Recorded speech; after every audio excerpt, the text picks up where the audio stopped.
Yeah, so we decided tonight we would actually, or I would actually interview Singhasuri to sort of ask her about her experience of being on retreat for 3 months.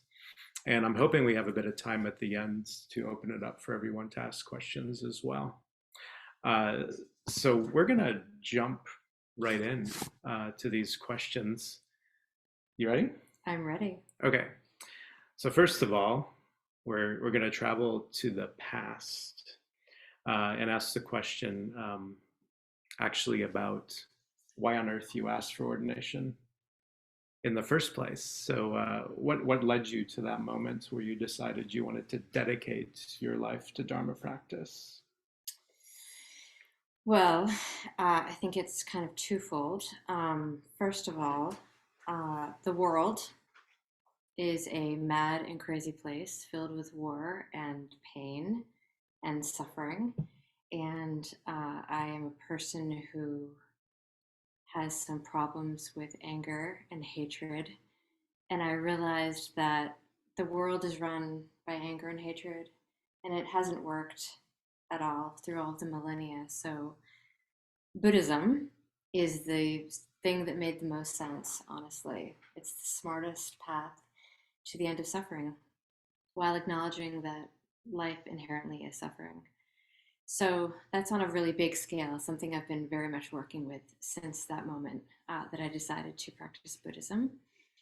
To ask for ordination in Triratna, um, it took some time to work things out a bit. I had been part of the Sangha for 13 years up until that point. I came into Triratna in 2001 and kind of was on the periphery for a really long time for various reasons. And my Kalyana Mitra, Viragita, one day said something deeply profound that had something to do with the cosmos. And I realized in that moment that I was ready.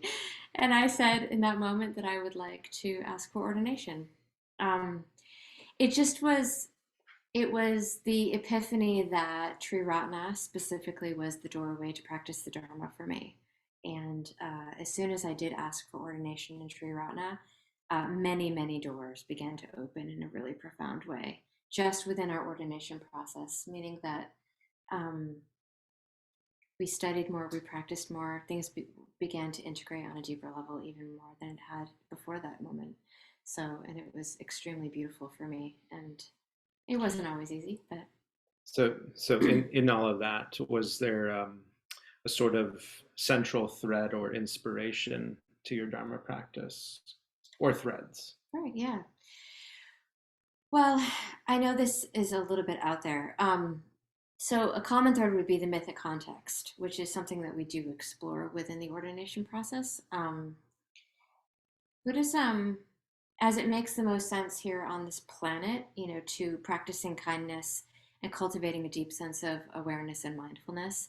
But it also has this really beautiful thread, context within the mythos, working with particular archetypes, working with historical figures, and really just trying to connect on a deeper level to either to ancient history or to something that is beyond our comprehension. And I was really attracted to exploring things that are beyond our comprehension. And I find that to be the most inspirational. So you have a certain sense of inspiration and just not knowing what's ahead in a way. Is there something about the unknowing that kind of attracts you? Yeah, I think there's the human being a human has this sort of unlimited potential that we put a limit on by trying to understand everything. And so Buddhism allows for everything to be quite much larger than something that we even know. And I do like that. I do like the fact that, it's something to explore beyond something that we think that we already have figured out. Um, yes. And that did have another part, but maybe I'll come back to it. Okay, yeah. Okay. Well, there's Of course. plenty of Mhm. questions here to fill that Of out. course. I know. I know.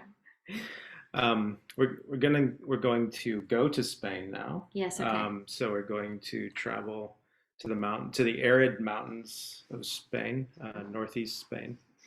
And I want to ask you some questions Hmm. more specifically about being there Okay. in those particular conditions. Hmm. I know you lived very much in nature Hmm. for those 3 months. I did. What was it like to be so close to nature for 3 months, 3 months in such undistracting conditions? Yeah, I mean, it was a surprise how extraordinary it really was. I didn't even really know that I would be immersed in nature that deeply. But as the website says, where my retreat center was, I don't want to reveal too many magical secrets about the experience. It is an arid region, and also it is off grid and offline. So we essentially don't have the distraction of the outside world while we're there, which was really an extraordinary thing to enter into. Um, yes, nature. If I was not in the shrine room meditating, I was outside in nature, and something truly happened just in my mind states around silence in particular. It was actually really quiet in lots of various different ways. The nature there, and also the spaciousness that happened from being in the mountains. It just allowed for the mind to expand and open up in a really safe and grounded way. Um, but also it was just extremely supportive to kind of just have that kind of silence. Um, there were nature sounds, of course, but there was something. It was on a different level of silence that we don't. And to see the sky, I mean, the Milky Way. That I've never seen so many stars in my entire life. Hmm. It just was a sense of expansiveness, a sense of safety, and then also just a sense of yeah, with those two places being able to open up Mhm. and allow ourselves to open up and really be held. We were held by the community there, um, with each other, of course. Everyone who went there to go forth and to be ordained. I know you were telling me earlier you were in a tent for about half the retreat, Yeah. maybe a little more. Mm-hmm. And I remember you describing coming out of your tent or going to your tent in the middle of the night and experiencing the spaciousness of space because the Milky Way was above you. Yeah, it was And so clear there. mhm, It was so clear and so beautiful. I don't want to forget to talk about the importance of beauty. I think yeah, I mean, there's so much beauty in this particular space. I mean, obviously, the 3 month ordination retreat is going to be set up. It's very specifically set up to provide a set of conditions for us to go forth and to do this thing that we're doing, to be ordained, to practice, to allow for spiritual death and rebirth. And beauty is a huge factor in that, absolutely.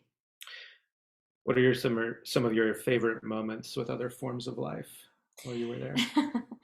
I know, I don't want to give away too much. So, in the arid mountain regions of Spain, there are these wonderful giant goats called ibex. And I had a lovely relationship with one particular ibex who liked to graze around my tent. And so he was there regularly with giant, exquisite horns. Um, so he was a dear friend. And there were vultures, Griffin vultures, right? griffin Yeah. vultures, these massive, exquisite beasts that were constantly present every single day. And yes, and there are lizards. And I had a little adopted child, baby lizard. Um, What was their name? their name was Spottington. Mhm. And that is because, so if my friend Jaidi, who lives in Arishtana, ever sees this, I mean, she named him Spottington. It's because, so a lot of the lizards are striped that you see around, and we had this one little teeny baby, black baby with white spots that lived like right at the retreat center, and we watched him grow over the course of the 3 months, and So he hung around us and loved us, and we loved it and gave it water. And, we adopted it as our baby Naga, little tiny baby dragon. I It's great. don't want to say too much more. It's too delightful, all of it, really. Yeah. Sometimes in stories, we speak of the weather or a place as a character in the story. What role did the weather and terrain play in the story of your retreat? Whew. It played an enormous. It was enormous. And the women, when you read about the history of Akashavana, which one will do if they ever are ordained there, it was chosen by a group of women for very specific reasons. Um, its isolation and its beauty, and for being able to just kind of just set up an environment for roaming freely, undisturbed. And that was really important as well, to roam freely as we possibly could. And there was a lot of roaming. I hiked mountains, and it was remarkable, almost every day, that it wasn't too hot. Yeah. So the weather, and yeah, I guess that's enough for that. I suppose I don't want to say too much more. Sure. Oh, the various weather. We did have extraordinary thunderstorms, but not too much. Water was definitely an interesting um, element that we did not take for granted. You were drinking rainwater, is that right? No, No. no, we drank spring water. Spring water. There, Okay. there are springs in the mountains that we have access to. No, we washed our clothes and bathed in rainwater. Okay. If you can But not when it romantically, was raining. no, You had basins. we had basins. Yeah, it Rain. wasn't as romantic as No. As bathing in the rain. doing your laundry in the rain. Dude, No. no. No. It was an off-grid sustainable situation with the conditions that are set up there to sustain water and to really not take that for granted, because every drop is sacred, um, because it's limited according to the rain, which it does not rain very often. And it really does seem like everyone here was aware of the um, heat waves, that were going through Europe, and uh, every place in the world seems impacted in one way or another by changes in the climate. And I know that you had some uncharacteristic heat spells. We did. You had some early heat. We did. That was well timed for some of the most crucial moments of the retreat. That is correct. And we also know that the retreat was planned a bit later in the spring than it normally would have been. So that was more of a factor. And was that one of the challenges of doing this retreat? Yes. So for future Dharmatarinis, do not be deterred from going to Spain and getting ordained. It was unprecedented heat. But not the whole retreat. No. It was just a little wave that we had. No, it was a challenge. That is the truth. It was. And yeah, I mean, and it set me up to have to work with this particular type of dukkha, this particular type of suffering. Did you have to practice a fair amount of patience with the body and the elements? I did have to. It wasn't easy. Yeah, I mean, that's an important Dharma practice too, yes. Is patience with suffering. Patience with suffering. Yeah. Yes, that was definitely present. That was a very consistent practice for me. Yes. Can you say a bit about the daily routine without giving away too many secrets about the retreat? I know. I need to keep some of this sacred. So for those of you who are training for ordination, it is pretty much that routine, but for 3 months. And for those of you who have not had the pleasure of being on a training for ordination retreat, the routine would be you work. So we all shared in off-grid chores and cooking and cleaning, and we all shared everything equally, and we did a lot of meditation. So, and many, many other things that are beautiful and magical. So like rituals. We did lots of Lots of ritual. We rituals. did a lot of ritual. There's a lot of meditation, various different meditation practices that are explored for a particular amount of time. They, again, the conditions are set up for you to practice. The conditions are set up for you to practice. So you're given the opportunity to do that quite a lot, actually. Um, and yes, there's ritual. And I can say that it's much bigger than you can imagine. It's much bigger than hanging out in a room or in the shrine room doing stuff. It's the whole entire landscape was involved in that, Mm-hmm. and in a really incredible way, that allowed for for expansion. And so they, aspects of the retreat are kind of mythically imbued with some of the transformational dynamics of actually being ordained, because it's not just about getting a kesa put around your neck. It's not just about ticking boxes. Right, correct. Yeah. There is a sense that there is a process of purification, and something of what we term in our particular flavor of Buddhism as spiritual death and rebirth. And so, aspects of the retreat are built up around that. And I know you were doing a lot of six element practice and that sort of thing. So I'm just curious in relation to all of that. Can you say something about that process for you and how it impacted you, how you transformed in relation to those particular practices?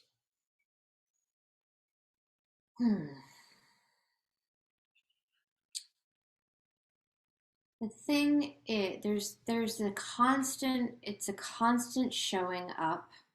It's just a constant showing up to be completely present in the moment there, and then surrendering to all of the things that come up in that particular moment. It's just, and the thing about ordination, again, about not ticking those boxes and things like that, whether you're in the ordination process or you're at your ordination retreat, is that this experience is completely, it's on an individual level. You're dealing with everything that you bring as an individual, and but allowing all of that to then fall away. But you're bringing yourself, and all of your stuff is coming up to look at and work with. So it is this sort of process that you're doing collectively, but and as things arise for one to look at and then surrender to, it just allows for an opportunity to let all of that fall away, to let there be a spiritual death, and just see what comes out on the other side. Yeah. Yeah, so when we talk about spiritual death, we're sort of talking about a process of unraveling one's greed, hatred, and a delusion in a way. One's investment, one's stories, the myths we've built up around those dynamics, and some of the practices we do on the ordination retreat really challenge those tendencies to really strongly self in the world. And you were already talking about like the openness of nature and the expansiveness of the terrain and that sort of thing. And I'm just curious, like in that process of really having things emerge that were quite challenging and letting those fall away, what was that like to kind of step into that open space?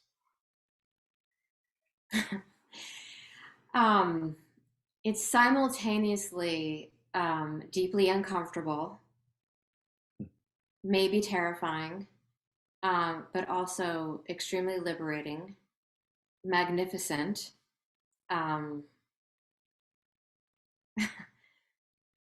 Yeah, and I think that to speak personally, I think that I was surprised and not surprised by watching things fall away and watching what can emerge on the other side, honestly. And that has to do with faith, with shraddha, and with trust, of the process of just continually showing up with what's there, and with faith and with love. Yeah, we can't forget to also mention love here. I think that all of everything that's been shared, both what should I have shared specifically and what I've shared, has all been held in a container of love.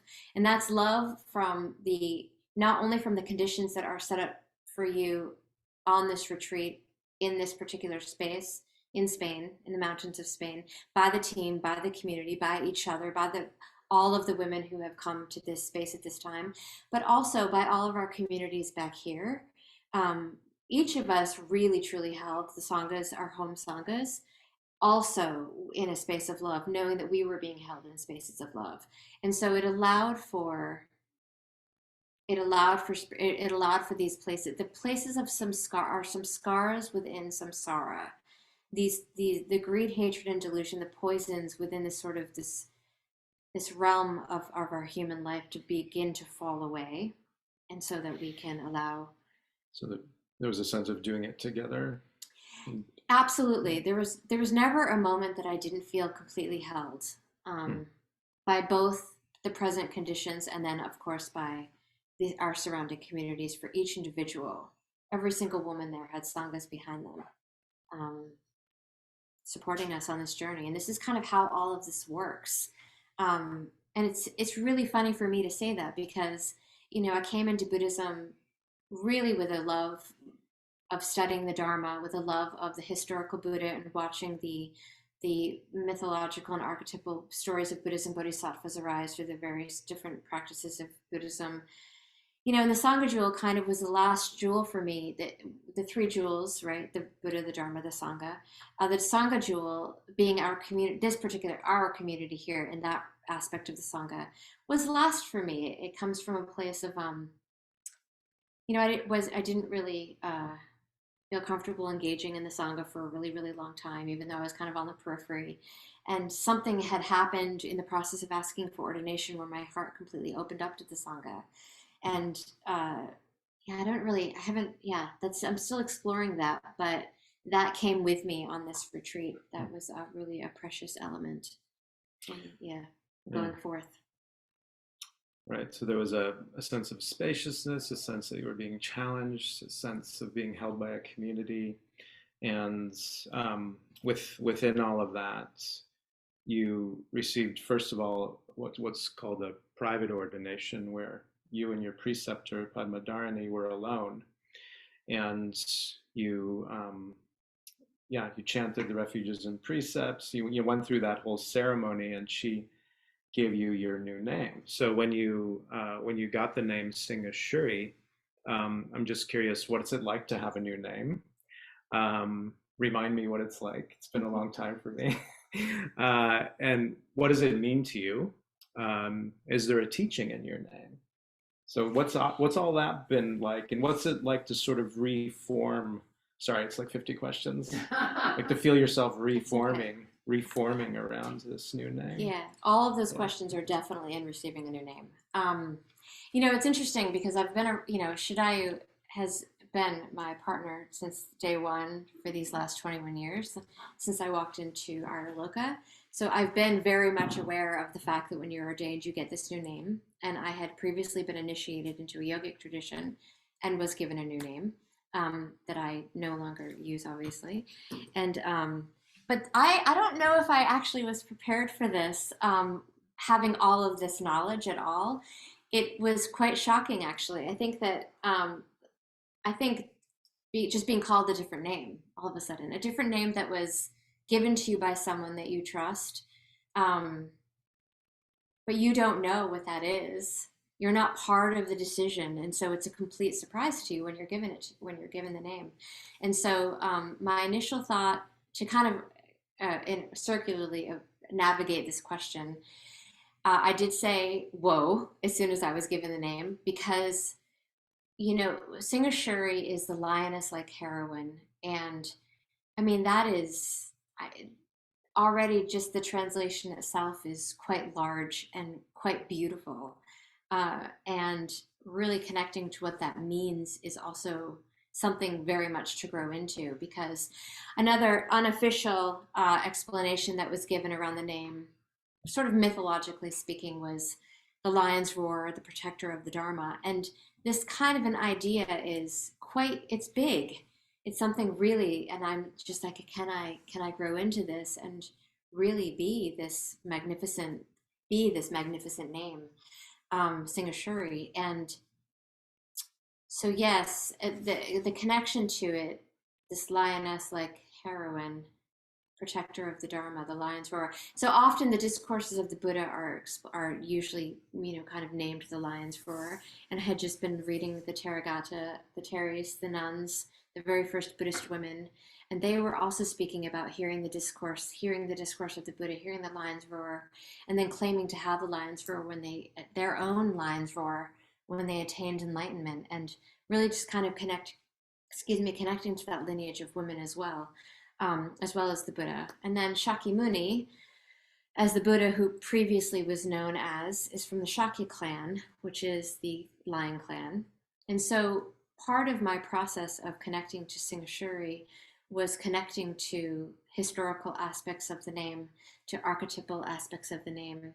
For me, connected to various world religions and esoteric practices and occult-like studies, also finding meaning of the lion within various other traditions as well.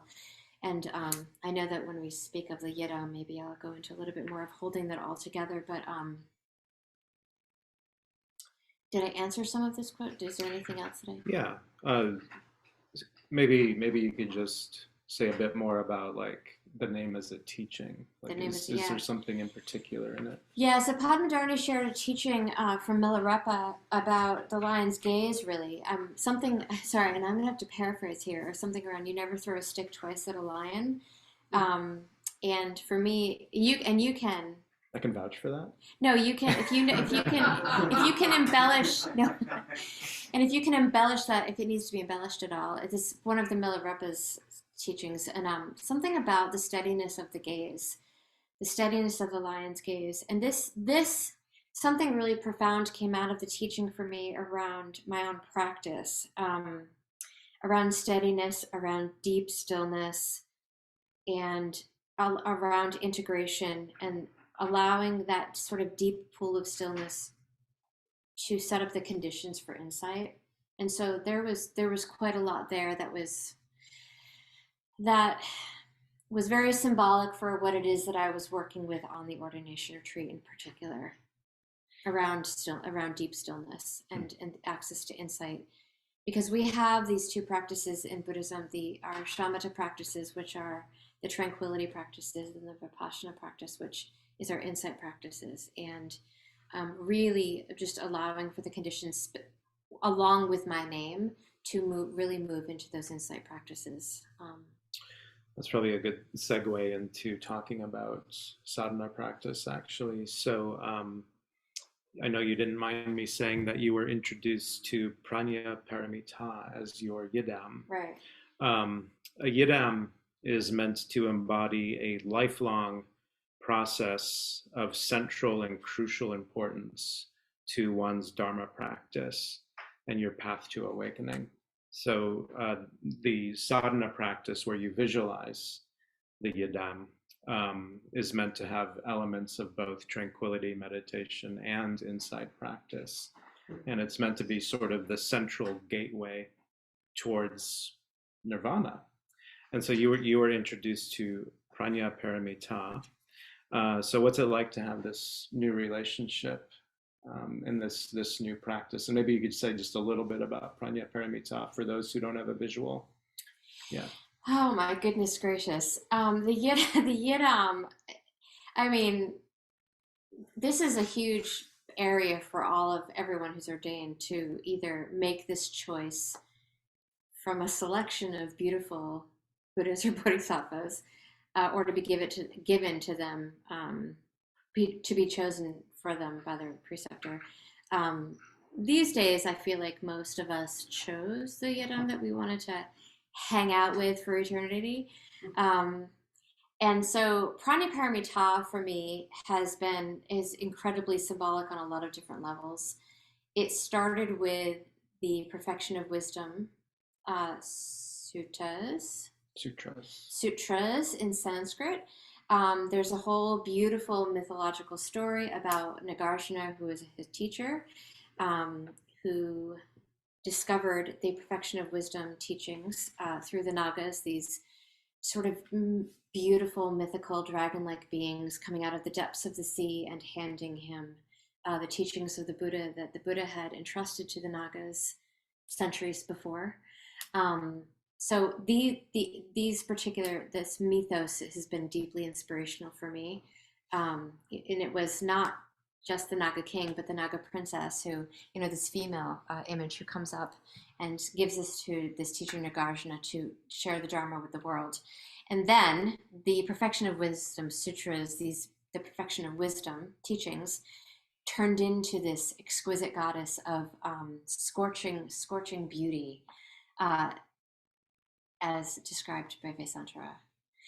And the thing too about Prajnaparamita, who's also known as the mother of all Buddhas, is that a lot of the bodhisattvas that are presented to us are all extraordinarily beautiful, but they're usually like around the age of 16, which in sort of Indian thought is like the most beautiful and perfect age, and so that's going to exude the most amount of beauty. But Prajnaparamita is a mature woman and of extraordinary beauty.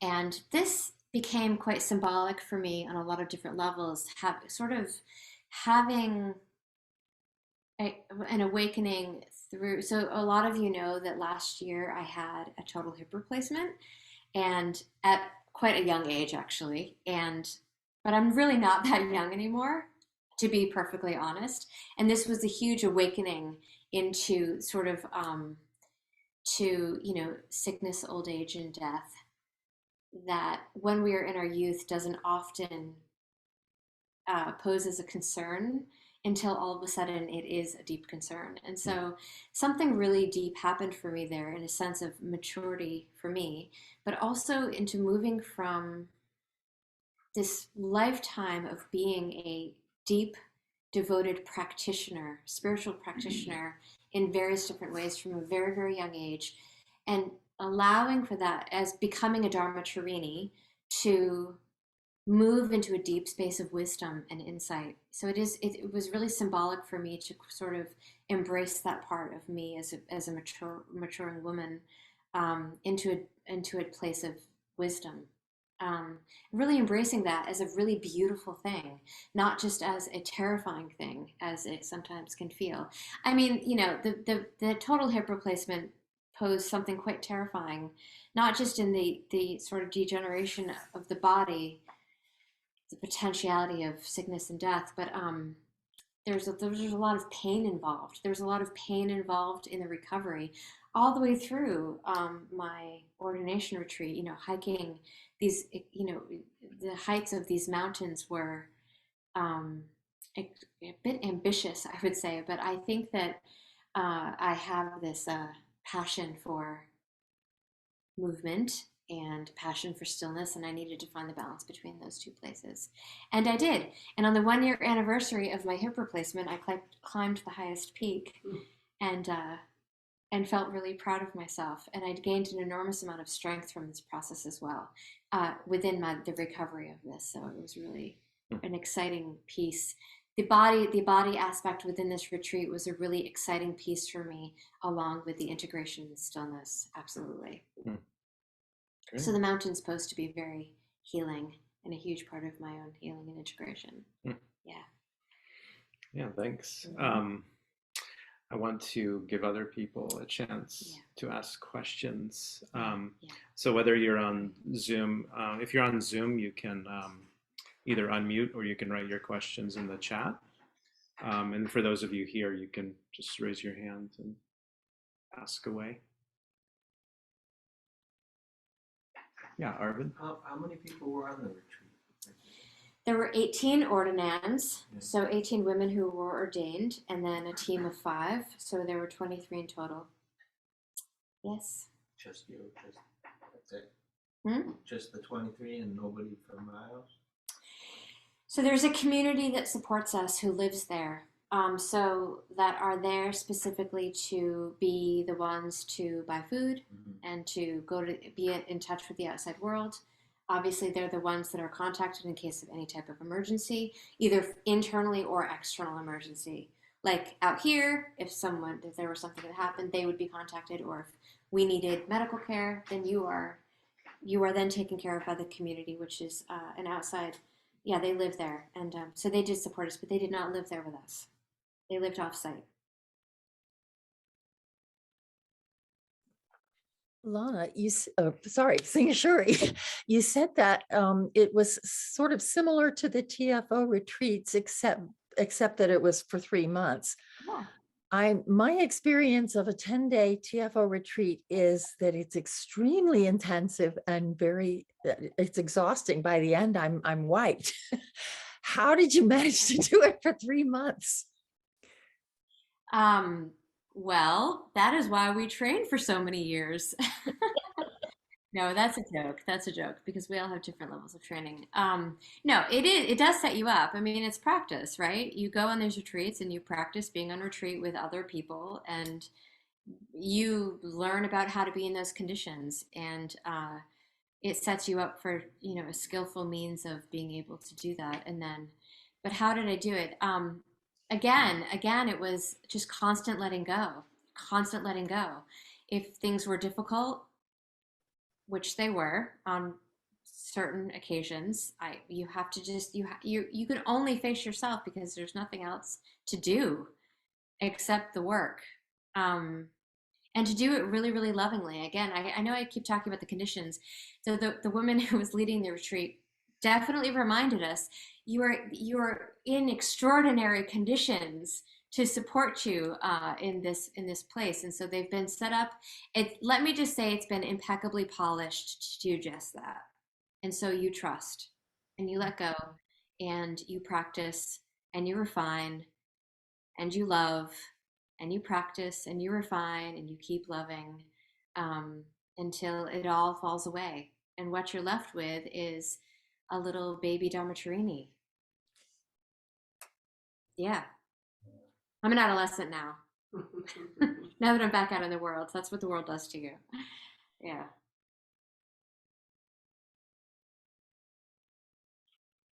Yes, sir. Singhasuri, did the Heart Sutra play a role in your process? You mean because of my relationship with Pranaparamita or because of the retreat itself? Both. Yes. The answer is yes to both. Did you all hear that on Zoom? Did the Heart Sutra play a role in my process at all? So the Heart Sutra is involved in the sevenfold puja, which many of you have done, I'm sure. So there's that. And then, yes, the Heart Sutra possibly was my doorway in my relationship to Pranaparamita. I think that she's come in many different ways over the last 20 years that I've been a practitioner here. She came in through the Gate Gate chant that you hear at the end of the sevenfold puja. And then, I say, whoa, what is this extraordinary sound that we're chanting? And then I'm introduced to the Heart Sutra, and then we are encouraged to memorize the Heart Sutra while we are training for ordination, which I do find to be so extraordinarily beautiful.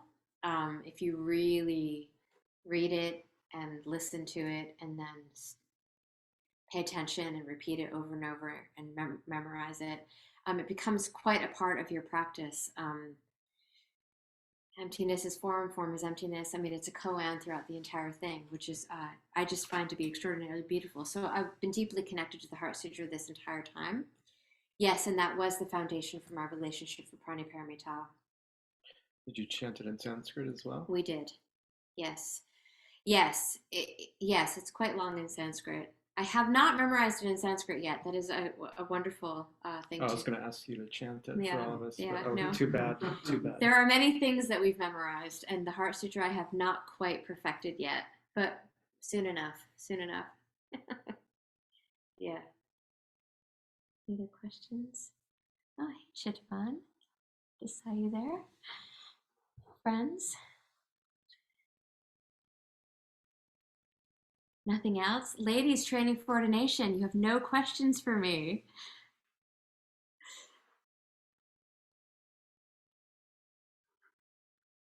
Yeah, go ahead. Would you say that in your life path of Buddhism that you've experienced any discrimination or oppression because of those choices? Because of choices? Because of being Buddhist. Being Buddhist. Do you want to repeat the question? Okay, let me get clear about what the question is. Have I faced discrimination from being Buddhist? Wow. Okay. All right, let me think about this. I don't think so. I don't think so personally that I've faced discrimination being a Buddhist practitioner. If I can answer that question correctly. I don't know. Have you? I'm not sure. Right. That's a very interesting question. It's a big question, and I think that it could have its own quite a large discussion around that if you wanted to elaborate a little bit more. But Was there something that you'd experienced that you were curious about? No, I guess I was just kind of wondering because in a lot of ways Buddhism doesn't really have any markers to it. Anyone can be Buddhist. It can be kind of an invisible thing. So there is maybe a certain level of privilege in being Buddhist compared to other religions. I see. Okay. And I don't know. I don't know if there is. I'm curious if there is discrimination against Buddhism. I see where you're coming from now. Yeah. Well, there's, I think in different parts of the world, it's different. Right. And it's hard to know, like, if one has been discriminated against in secret, like if choices and decisions have been made around you that you're unaware of. So as like a white Buddhist in the United States, Right. It's hard for me to kind of get a sense of that. But amongst the Dalit communities in Right. India, Right. who have chosen Buddhism as a path of liberation from the oppression of caste, yes, just to bring this into the broader sphere of the Buddhist world, they do face tremendous discrimination and abuse for being born into particular families, for one thing, but then choosing to be Buddhists to try and escape the oppression of caste is also something that gets backlash and is right now getting tremendous backlash in India. Yeah. So in the world sense, Right. there's definitely those dynamics present. What would you want to communicate to people who have hate in their heart? I'm so sorry. What was that? What would you want to communicate to people who have hate in their heart for Buddhism? Who have hate in their heart for Buddhism? Fear or fear. What would I communicate for people who have hate in their heart for Buddhism or fear around Buddhism?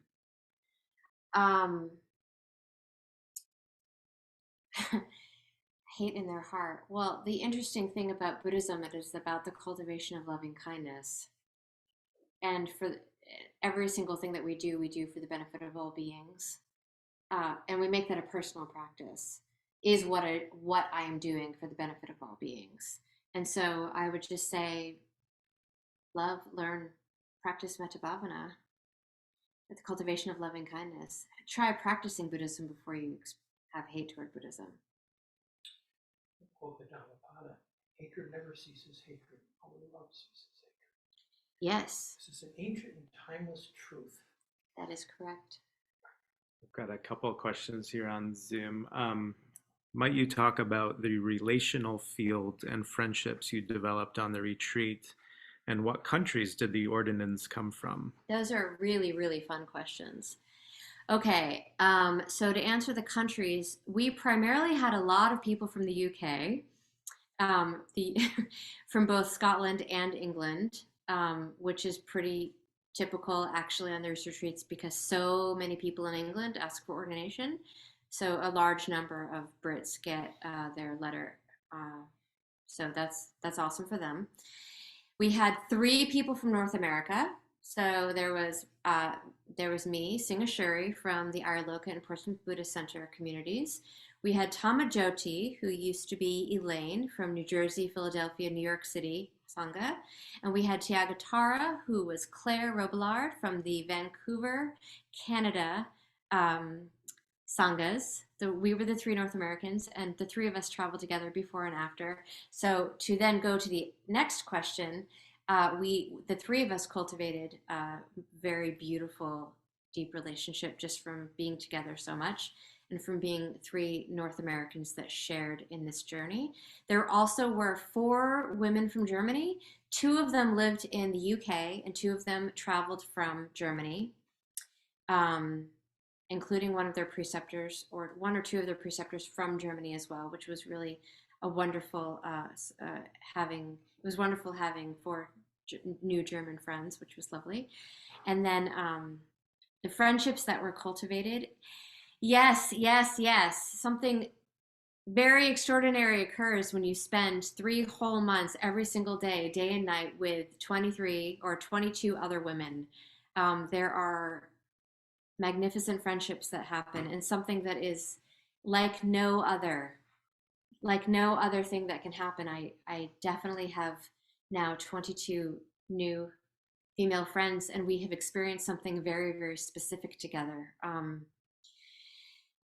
Yeah, that's amazing. And I can't wait to see them again, honestly. And we will have this lifelong experience and this lifelong friendship that I hope that we will continue to feed through showing up in whatever capacity that we can. I mean, one challenge I can say from North America is that we have less people here than they do in other places.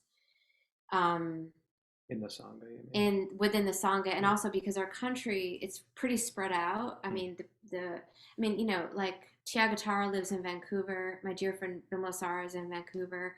Half of, you know, the Sangha is on the West Coast, where I have beautiful friendships with women on the West Coast, but they're all the way over there, right? Which is really far.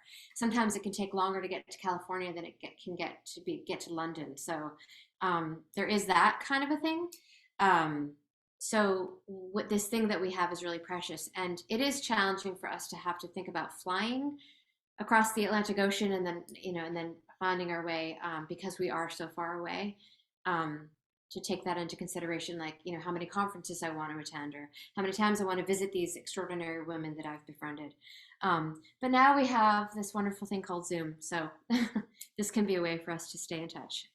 Better for the environment, and a too. little bit Yeah. better for the environment. It's not so great on the eyes, but yeah, it's a wonderful tool that we have now. Great. So we're actually out of time. We're a little bit over.